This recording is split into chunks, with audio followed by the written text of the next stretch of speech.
आपका स्वागत है वीडियो रिकॉर्डिंग में। देखिए, ये मैंने एक वीडियो बनाया था, इस पर रिपीट बीडिंग पे तो कुछ दर्शकों ने ये पूछा है कि साहब टोनोफॉस्फोन दे सकते हैं या नहीं। देखिए, जो मिनरल मिक्सचर होता है उसमें 1 kg में 230 ग्राम जो होता है कैल्शियम होता है, और फिर उसका आधा मतलब 115 ग्राम जो है फॉस्फोरस जो है हड्डी के बनने के लिए, डीएनए के लिए और एनर्जी के लिए बहुत आवश्यक है। इसका रिक्वायरमेंट जो है वो रिप्रोडक्शन में और ब्याने के बाद बढ़ जाता है। तो उसके लिए मतलब बहुत से मिनरल मिक्सचर आता है, एमएसजी का आता है वीएमपी, विटामिन मिनरल और पी।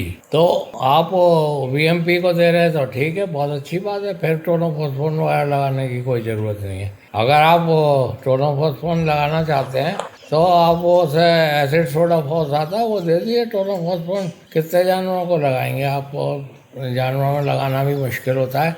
तो एसिड सोडा फॉस है, और आप अगर टोनोफॉस्फोन लगाना ही चाहते हैं तो आप उसे 5 ml से ज़्यादा मत लगाइए, सब कट लगाइए। 5 ml काफ़ी है, हैं? इसको ज़्यादा लगाने से कैल्शियम और फास्फोरस का डिस्बैलेंस हो जाएगा और आपको नुकसान होगा और लगाने में दिक्कत होती है। आप मिनरल मिक्सचर में ही थोड़ा सा एसिड थोड़ा बहुत डाल दीजिए, वो अपने आप खा लेंगे।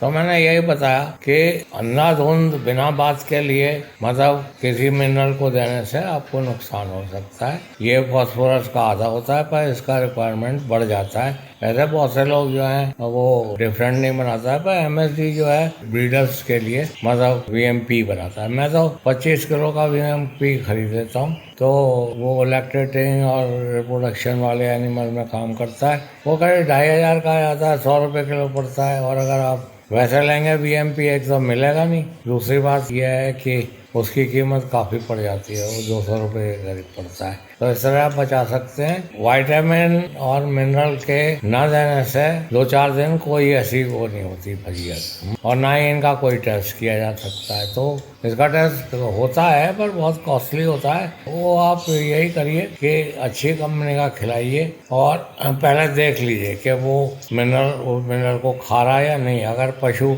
बहुत सी कंपनियों का मैंने देखा है कि वो क्लेम करते हैं वो पशु खाता ही नहीं, तो बड़े पैकेट को मत खरीदिए कि फास्फोरस हड्डी के लिए बहुत बहुत काम करे। और ये जो है ये चमकता भी है, रात में अंधेरे में ये चमकता है। जैसे शमशान में आप जाएंगे तो उसकी हड्डियां जो है, मुर्दे की हड्डियां जो जली हुई होती हैं वो चमकती रहती हैं रात को। दूर से ही शमशान में ऐसा लगता है कि आग लग गई। और दूसरी बात यह है कि इसको लोग जो हैं मुर्दे की हड्डी को लाके और उसमें भी लगा देते हैं घाव वगैरह में, तो उससे भी मतलब काफ़ी घाव भर जाता है। तो इसको स्टडी में भी मैंने गांव में इसको खिलाते देखा है कि जब उनको फास्फोरस तो नहीं मिलता है पर वो खिला देते हैं। दूसरी बात है, बड़े होशियार हुए हैं हमारे गांव वाले, बड़े होशियार हैं। वो लोग क्या करते हैं, माचिस की तीली लेके खिला देते हैं। माचिस की तीली में भी फास्फोरस होता है। तो ये सब विद्या हैं मैं आपको बता रहा हूँ, पर इसमें अगर ज़्यादा दे देंगे, उसकी डोज जो है वो टोनोफॉस्फोरस की वो 5 से 15 ml तक रखी हुई है। पर 15 ml तो मत लगाइए आप, ज़्यादा से ज़्यादा 5 ml या 5-6 ml लगा दिए। उसमें से भी आधी जो है सब कट लगाइए और बाकी का। इसका ऐसा होता है मिनरल्स का कि आप जब देख लें कि आपके पशु को चमक आ गई तो रुक जाइए। अंधाधुंध देने से कोई फायदा नहीं है। जैसे हुआ है आपका विटामिन एच, अब वो बहुत जगह होता है। विटामिन एच की डोज जो है ब्याए हुए पशु में 20 mg है, और क्या कहते हैं बिना ब्याए में 10 mg है। इकोटास में होती है 10 mg, तो 2 गोली दे दीजिए। ये अंधाधुंध विटामिन देने से नुकसान हो जाएगा, वो धन की भी नुकसान होगा।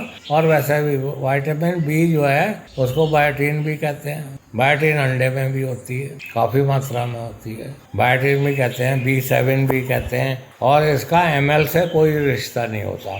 जैसे मैंने आपको बताया कि इकोटास में जो है वो 10 mg होता है, उसकी डोज 20 mg है दूध देते जानवरों में। और फिर सवाल ये होता है कि साहब में से रोज़ दें, क्या दे दीजिए रोज़। अगर आप नहीं देना चाहते इसकी गोली दे दीजिए, इसकी ईस खुद ही बना लेता है। ये जो बुखार चढ़ता है बिना बात में कि साहब ये देंगे, ये तो बड़ी चंगी चीज़ है, तो उसका नतीजा खराब होता है। विटामिन ईस जो है वो विटामिन, इसको B7 विटामिन एच भी कहते हैं, इसको बायोटीन भी कहते हैं।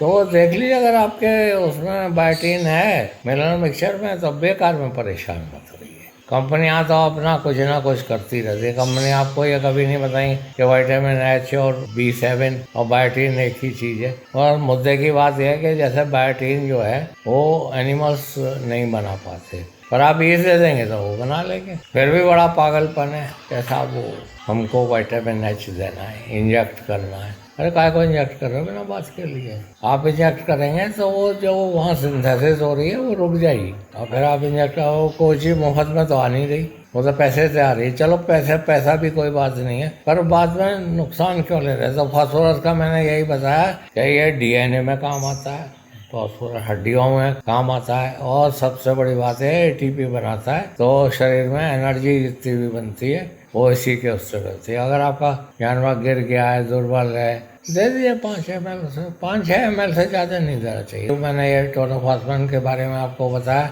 वैसा ऐसा है कि अरेबिया में जो काऊ जाती थी वो मार दी जाती थी, मतलब वो जो थी ब्रीड नहीं कर पाती, तो जब उन्होंने वहाँ टोनोफॉस्फेन उसको देना शुरू किया तो वो सब ब्रीड करने लगे। तो मैं इसी के साथ वार्ता समाप्त करता हूँ। मैं प्रोफेसर सैयद हूँ। मेरा टेलीफोन नंबर 8979748686 है। आप कभी भी कोई प्रश्न पूछ सकते हैं। मैं ज़्यादातर अपना वीडियो जो है आपने जो कमेंट करते हैं उसमें से बनाता हूँ, और हम लोग हर एक चीज़ में रिपीट ब्रीडिंग में ट्रेनिंग भी देते हैं। जब तक रिपीट ब्रीडिंग नहीं होगी, जब तक AI नहीं होगी, तब तक एम्ब्रो ट्रांसफर नहीं होगा, तब तक डेयरी नहीं चलेगी। वो करना चाहते हैं तो महाराष्ट्र के लिए हमारा टेलीफोन नंबर 9322582278 है। यहाँ पे हर्षित भाई हैं, हिंदी आपसे बात करेंगे। महाराष्ट्री में अगर आप बात करना चाहते हैं, अगर आप पंजाबी में बात करना चाहते हैं तो 7979848332 नंबर है। धन्यवाद।